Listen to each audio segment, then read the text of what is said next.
We are a few weeks into Season 13, and it is time to put together a tier list of the best guns so you know what to pick up when you're on the Apex Legends battlefield. I've gone over this list with a few pros for accuracy, but at the end of the day, the tiers are my personal choices. The major factors are the weapon's raw damage per second, its effective DPS, recoil, how easy it is to get the gun and kit them out, usefulness at different stages of the game, and how the guns are with different levels of attachments, and finally how they hold up in the team's and the lobby's entire economy. If you disagree, you can let me know in the comments. We're going to be splitting up this into several tiers from F to S plus tier, and while listing off the tiers, the guns will be ordered by weakest to strongest. Let's dive into it. At the moment, the EVA 8 sits alone in the F tier. It has been subject to a lot of nerfs, and it is currently not good enough to be an SMG, let alone a shotgun. It doesn't have any strong trades in bubble or peak fights, and it has a pretty punishing spread, along with a very low damage per second, even when you equip it with a purple bolt. I would trade this away for anything else if I could. You could argue that the P2020 also belongs in the F tier, but I'm going to go out on a limb and say it is more useful than an EVA 8 as a secondary, since it has a better range, higher DPS, and can be kitted with hammer points to deal devastating damage to unarmored enemies. The Prowler, while good at hitting surprising bursts of damage, really has no role in the current mid to long range meta, especially on Stormpoint. It has a pretty low raw DPS potential on top of a difficult to control spread, and really only shines in really close range. It's also near worthless without any attachments, since it only carries 4 bursts in the default magazine and takes forever to reload. And I'm going to place the Rampage in the same tier. It has been the rage for some time now, but when looking at the numbers, we can see that it's actually pretty overrated. Its DPS is unsurprisingly pretty low compared to other weapons when it isn't boosted, and when you use the one Thermite and boost it up, it still doesn't deal as much damage as other ARs, SMGs, or even the other machine guns. It's not worth wasting your inventory space on the Thermites, especially not for the minuscule length of rate of fire boost that it gives you. You can't have the D tier without the Devotion. This machine gun charges up its rate of fire and goes from 75 damage per second to 225 DPS at its peak, all while consuming an incredible amount of energy ammo to run. The Devotion is not only expensive to shoot, but also to build,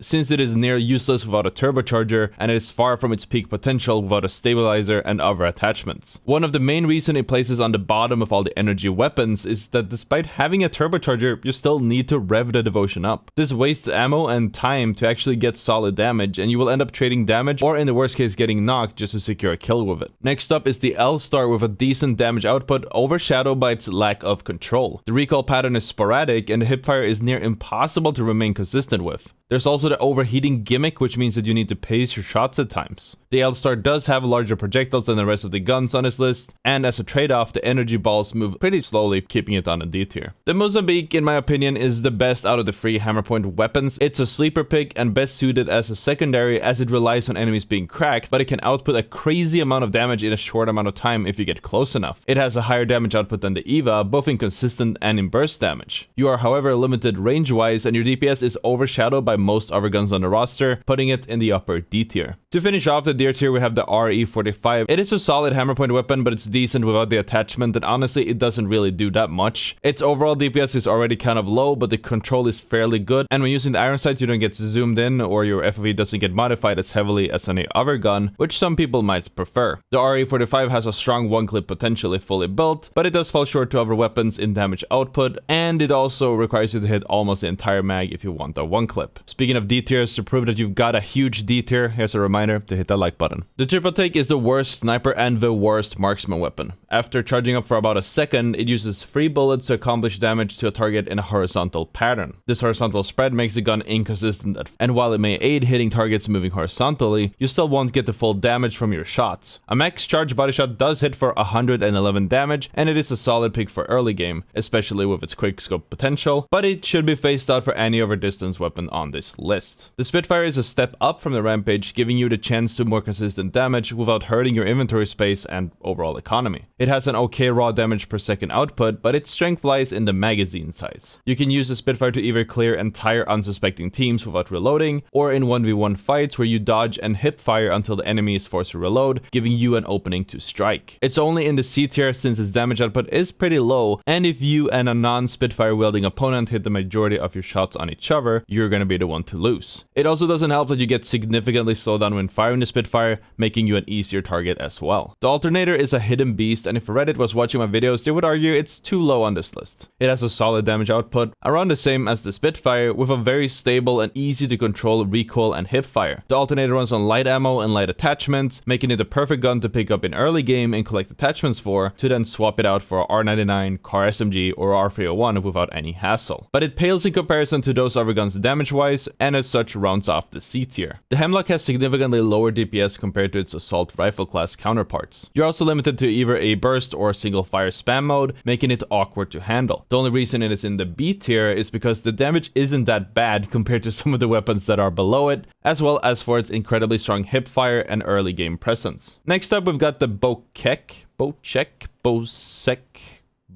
It has a history of being slept on, by myself included, since it is awkward to use with hipfire and dealing solid damage feels completely arbitrary. But I have warmed up to it a little bit, and consider it one of the peak weapons for dealing distance damage, either just for poking or securing a kill, especially in early game. Unlike other distance weapons on this list, the ammo is essentially infinite and lasts forever, since it is pretty easy to find arrow stacks in the common loot pool, and you can pick up missed arrows off of the ground or off of your enemy's death boxes. It doesn't deal too much damage per arrow though, and requires you to charge up every shot, leaving it in the B tier. Another marksman in the B tier is the G7 Scout. It is a poke-centric marksman with good, consistent damage across all ranges, especially once you get a good feel for the rhythm. I'd argue against using the double tap and instead focusing on hitting every shot in the single fire mode. The G7 would probably sit in the A if not for the S tier if it weren't for the fact that it is a care package weapon and as such only has a finite amount of ammo. It carries 20 shots per magazine and comes with 140 reserve ammo, but it doesn't make sense to pick up a weapon to poke with if the ammo runs out with no chance of recovering. It also means that you need to be smart about what pokes you want to take, and it kind of limits you from using the Scout to its full potential. Finishing off the B tier, we have the Charge Rifle. I'm sure some of you expected this to be even higher up on this list because a lot of players do regularly use the Charge Rifle, and I can see your point. There is no other weapon that has an actual hit scan hit registration, meaning that the laser beam instantly hits the target without any travel time, and I'm pretty sure it's client-side hit registration, and this allows you to deal consistent damage across all ranges. But the Charge Rifle recently had a nerf adding a damage fall-off above a certain range, limiting your effective damage in normal sniping range. While yes, you can hit your shots more consistently while using the Charge Rifle, dealing high damage or getting knocks is a lot more difficult. It also doesn't help that the Charge Rifle uses 2 sniper ammo per shot, making it very expensive to keep poking with. And the only damage you will do is to your own inventory. There are going to be a few snipers in this tier, so let's start off with the 30-30. The 30-30 repeater is a very slept on marksman weapon. In essence, it is the sniper version of the Wingman that allows you to fire more consistently across distance, but also has the possibility of dealing more damage per shot thanks to the charging ability, as well as equipping a marksman 3 times or 2 to 4 times scope. While its damage output is slightly lower than sniper rifles, it instead runs on heavy ammo, meaning you can easily stock up on ammo at any point in the game. Next up is the only close range weapon in this tier, the R99. Now, I am a little bit biased since this is a personal favorite of mine, especially at the mid to long ranges, as I've gotten a pretty good grip of the recoil pattern and I do run it quite a lot, but if we look closely, it does have a pretty crazy to control recoil pattern, meaning you really only want to use it close to mid-range. The R99 does have a very high raw damage output, and since it is an SMG class weapon, it can be equipped with a digital threat, which does help a lot with visual obstructions. If it weren't for mid to longer ranges being meta, especially on Stormpoint, it could go into the S tier. The Flatline has an interesting recoil, because on one hand it is difficult to control, but at the same time it is very easy to control if you use jitter aiming or recoil smoothing thanks to its low rate of fire. Being a heavy weapon type, it has a higher damage per bullet compared to light ammo types, which makes it more viable to poke on longer ranges as you just need to hit a few bullets, and it is why you see most players usually picking up a Flatline with either a 2 times or 3 times sight. It is still very useful in close range even with one of those sights thanks to its very strong hipfire. When it comes to snipers, the Longbow and the Sentinel are kind of 2 sides of the same coin. At the moment, the Longbow is pretty underutilized because it has a high damage per shot efficiency, but the most important part is how likely it is to get a knock when using it. Since you can score a kill with 1 headshot and 1 or 2 body shots, or just several shots that you can rattle out at a high consistent rate of fire. Missing a shot or 2 is fine, as you can adjust and continue shooting. The Longbow is the perfect sniper if you want to score quick kills when enemies overextend. On the flip side, the Sentinel has a very high damage per shot efficiency, dealing 70 damage for a body shot and 140 damage for a headshot. It can also be charged using 2 shield cells to instill deal 88 damage for a body shot or 176 for a headshot. It does however require you to pull the bolt back between every shot, not really allowing allowing you to dish out several shots in a row like with their Longbow. That being said, the high damage per shot makes the Sentinel the ideal sniper to hold down an area and consistently deal damage through the match to either farm damage numbers or to level up you and your team's armor without worrying that you will run out of ammo. The Sentinel can also be equipped with the Deadeye's tempo to increase shooting speed if you're firing at a certain rhythm, but you very rarely get to use it properly. So as far as those two snipers go, it comes down to preference. We're finally moving on to the S tier. You should always try to pick up the guns on this tier at all times if you want the best results. Also, if you are watching so far, you're probably enjoying the video, so here is a reminder to hit that subscribe button as not to miss any of my new uploads. You might have noticed that we left out one ground shotgun off of the list, and that is the Peacekeeper. It is the most consistent shotgun in this tier list, with its choke allowing you to go for high damage mid-range pokes, hitting as hard as a full pump, but at the same time it's very good for hip-firing action or quickscope action at the closer ranges. Its strength in hipfire allows you to constantly move around and make yourself difficult to hit when maneuvering around cover and trading damage with the enemies. The Car SMG actually has the highest DPS out of the non-care package submachine guns. It does have a slightly different recoil pattern than the ones you might be used to working with, but it is worth to learn because the hipfire is incredibly strong, and the weapon of course can not only run light and heavy ammo, but it can be equipped with either light magazines or heavy magazines, assisting in managing your own inventory as well as your team's economy. As it's an SMG, it can also be equipped with a digital threat, so if you want an SMG this season, the Car is a no-brainer. The R301 also has a very high raw DPS, and while its DPS scores slightly lower than, let's say, the Car, its effective damage is a lot higher due to how easy it is to control the recoil. The R301 basically feels like it has no recoil at all compared to other weapons, and as such dishes out very high consistent damage at close, mid, and even long ranges. Just like with the Flatline, many experienced players run the R301 with a 2x or 3x sight. It's also pretty cheap to run compared to something like the Havoc. And the Havoc is an upper S tier weapon, but I still want to place it even higher. The only reason I don't is because of the economy. The Havoc has an incredibly high raw damage per second, as well as a high effective damage, thanks to its easy to control recoil and slow firing speed. But it's held back by needing a turbocharger to reach its full potential, as well as in longer ranges with the 2 or 3x sights. Thankfully, Stormpoint has a lot of loot and means to get the turbocharger through the IMC armories, spiders, or prowlers, so it's not that difficult to kit it out this season. At the moment, there's only one weapon that has the ability to one-shot, and despite getting a nerf to its one-shot potential, the Kraber is still one of the best weapons in the game. It's not the easiest gun to use, since it has a slow projectile speed, heavy bullet drop, and every shot is followed by a long bolt action animation, but it does devastating damage, and even if you don't get a knock with a hit, either from the enemy having a purple helmet or you hitting a body shot, that's usually still enough damage for an opening to push forward with. Since the Kraber is a care package weapon, it does come with limited reserve ammo, but 12 shots are just enough to close out the game, as long as you don't randomly poke at teams for no reason. Another very consistent weapon in this list is of course the Wingman. It is one of the best guns right now, and I'd argue it is the best ground weapon, period. With good accuracy, you can use it for either close or mid-range, but it's also good enough just to snipe for kills or farming damage. It's a pistol class weapon, meaning that you don't get to slow down as much as with other guns, and it also allows you to equip a digital threat. Thanks to being a single fire, high damage per shot weapon, it's very light on the economy, and you can get away with 2 stacks of heavy if you want to use it for poke, though I personally pack a lot more heavy since I know that I'll be poking a lot with it. The boosted loader is useful since it allows you to not only reload faster,